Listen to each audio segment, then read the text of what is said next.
이 세상에 태어난 모든 사람은 다 죽은 자들입니다. 이 말은 생명의 하나님과 이 세상에 태어난 모든 사람들은 완전히 단절되어 있고 상관이 없는 상태로 살아간다는 뜻입니다. 이것이 영적인 죽음인데요. 이 영적인 죽음을 가르쳐 주는 것이 육의 죽음입니다. 여러분이 잘 알다시피 육신이 죽는다는 것은 무슨 뜻이냐면 우리의 육체하고 우리의 영하고 분리되는 현상입니다. 상관이 없는 상태로 돌아가는 것을 우리는 육의 죽음이라고 이렇게 얘기해요. 이 육신의 죽음은 영적인 죽음을 가리키는데, 즉 영의 생명인 하나님하고 사람하고가 영원히 상관없이 되는 것, 단절되는 것, 끊어지는 것을 말하는 것입니다.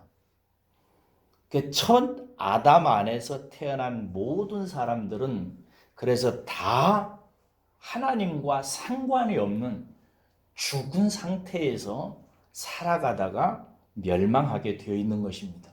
성경은 이 절망적인 사망에 대해서 아주 명확하게 말해주는데 세 가지 삼중적으로 이 사실을 말해줍니다. 첫째, 성경은 모든 사람은 죄로 말미암아 죽었다라고 얘기합니다.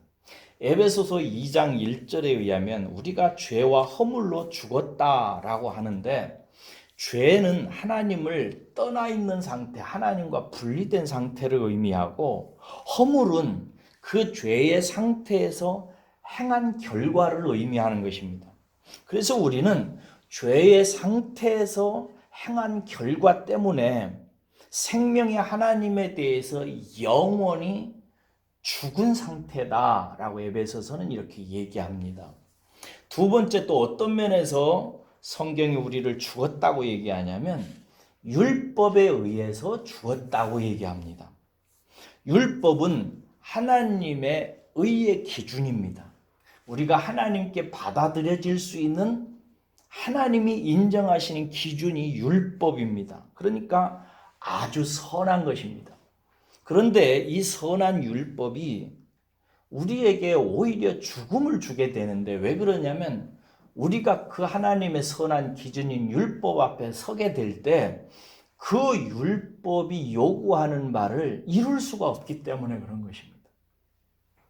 그래서 로마서 7장 5절에 보면 우리가 육신에 있을 때 율법으로 말미암아 죄의 정욕이 우리 지체 가운데 역사해서 우리로 사망을 위하여 열매 맺게 했다. 생명의 율법이, 의의 율법이 오히려 우리에게는 사망을 확정짓는 것이 되어버린 것입니다. 그래서 의의 율법이 율법 앞에 선 우리를 죄인이라고 정죄를 해서 율법은 우리에게 죽어야 된다고 요구하게 되는 것입니다. 세 번째로, 성경은 이렇게 죄에 의해서 죽고 율법 앞에서 하나님과 상관없는 자라고 확증된 우리를 사단의 지배 아래 있게 되었다. 사단의 통치 아래서 죽은 상태가 확증되었다는 사실을 말해주고 있습니다.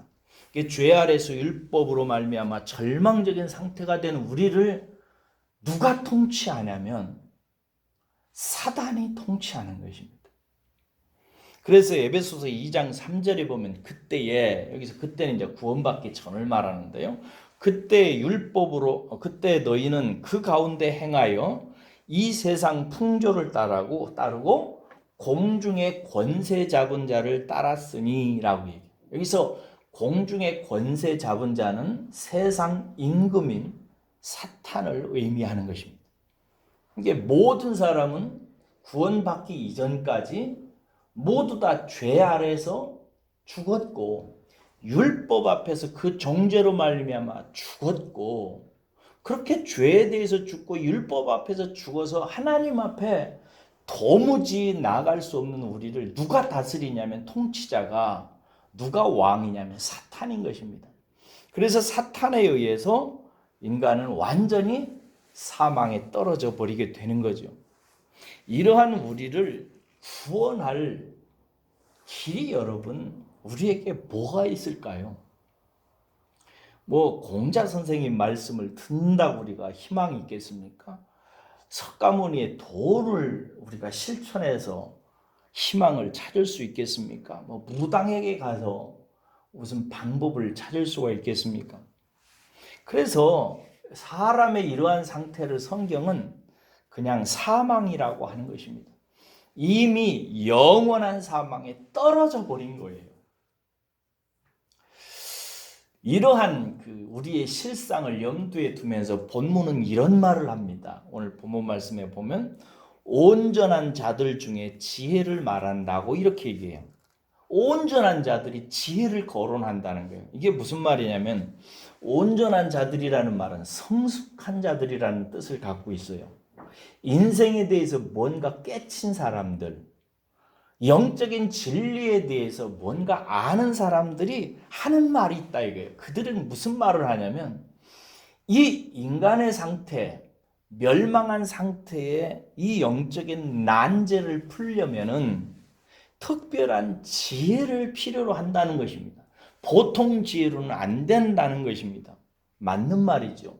그렇지만 여러분, 사망의 상태에 있는 인생에게 인생 자신에게서 무슨 지혜가 나오겠습니까? 그 사망을 이길. 그래서 이에 대해서 바울은 하나님이 보이신 아들의 십자가에 대해서 말을 하는 것입니다. 그러면서 이르기를 이 세상의 지혜가 아니요 또 이 세상에서 없어질 통치자들의 지혜도 아니라고 합니다.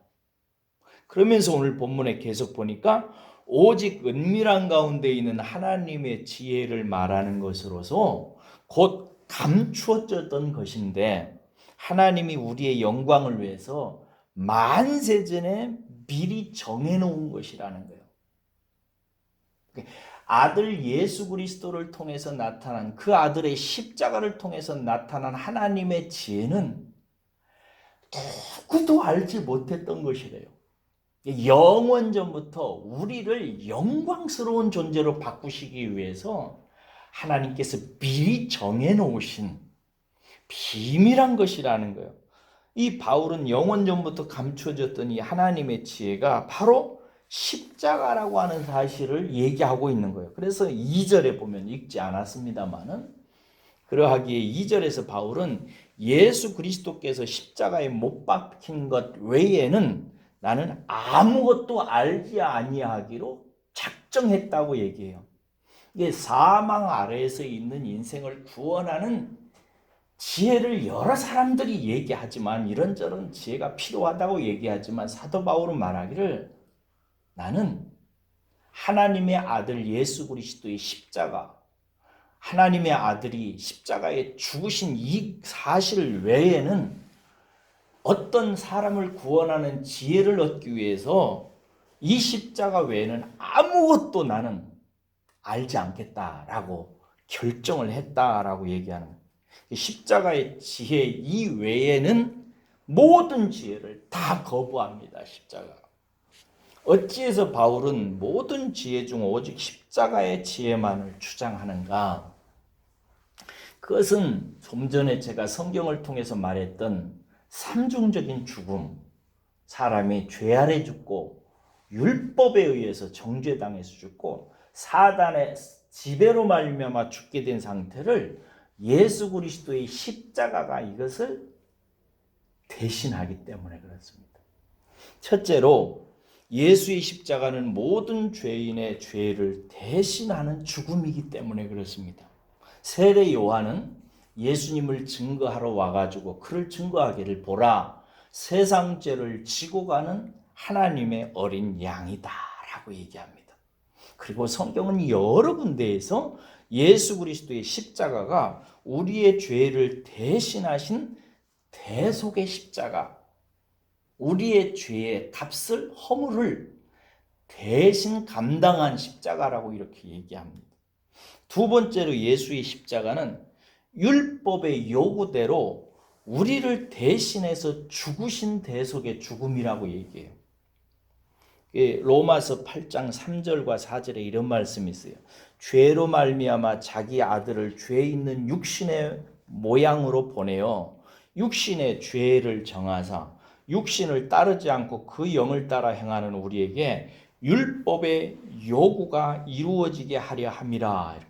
율법의 요구는 뭐냐면 니들은 죽어야 된다는 것입니다. 율법을 만족시키지 못했으니 너희들은 영원한 사망이라는 거예요. 그런데 하나님께서 예수 그리스도를 보내주셔서 예수님의 십자가의 죽음은 무엇이라고 설명하냐면 율법의 요구대로 예수님이 죽었다. 누구를 대신해서? 우리를 대신해서.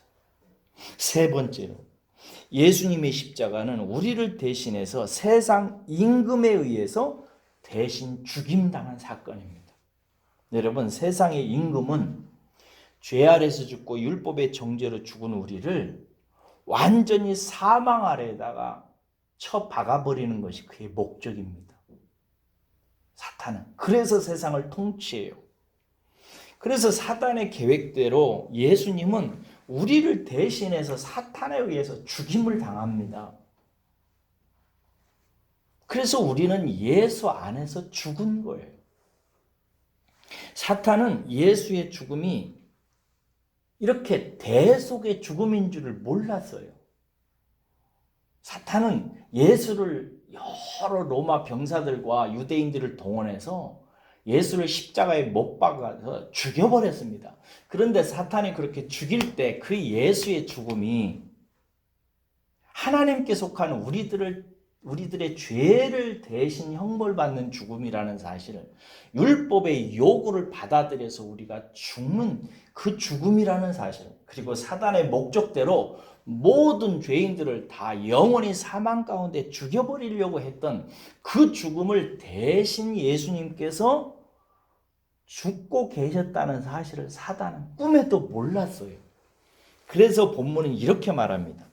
고린도전서 2장 8절에 보면 이 지혜는 이 세대의 통치자들이 한 사람도 알지 못하였나니 만일 이 지혜를 하나님께서 아들 예수 그리스도를 통해서 대속의 죽음을 죽게 하신 이 지혜를 만일 알았더라면 영광의 주를 십자가에 못 박지 아니하였으리라. 이렇게 돼 있어요.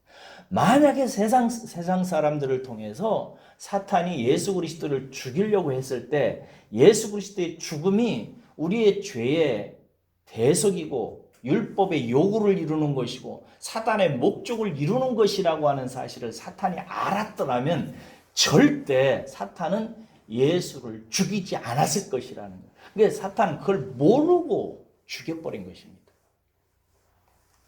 하나님께서 우리를 향해서 이런 지혜를 베푸신 것은 9절에 이른 바와 같이 뭐라고 되어 있어요? 9절에 기록된 바 하나님이 자기를 사랑하는 자들을 위하여 예비하신 모든 것은 눈으로 보지 못하고 귀로 듣지 못하고 사람의 마음으로 생각하지도 못하였다 함과 같으니라고 얘기합니다. 전혀 상상할 수 없는 것이었다고 하는 거예요. 그리고 아들의 십자가를 통해서 나타난 하나님의 구원의 지혜는 누구도 알 수 없었다는 것입니다. 그런데 이 사실을 우리는 어떻게 알게 될까요? 여러분들은 부분적으로라도 이 사실을 다 알고 계실 것입니다. 지금 어떻게 알게 되었는가? 이게 신비인데요. 10절에서 12절에 보면 그 비밀이 나타나 있어요. 그것은 성령을 통해서 하시는 일이라는 거예요. 오직 하나님이 성령으로 이것을 우리에게 보이신대요.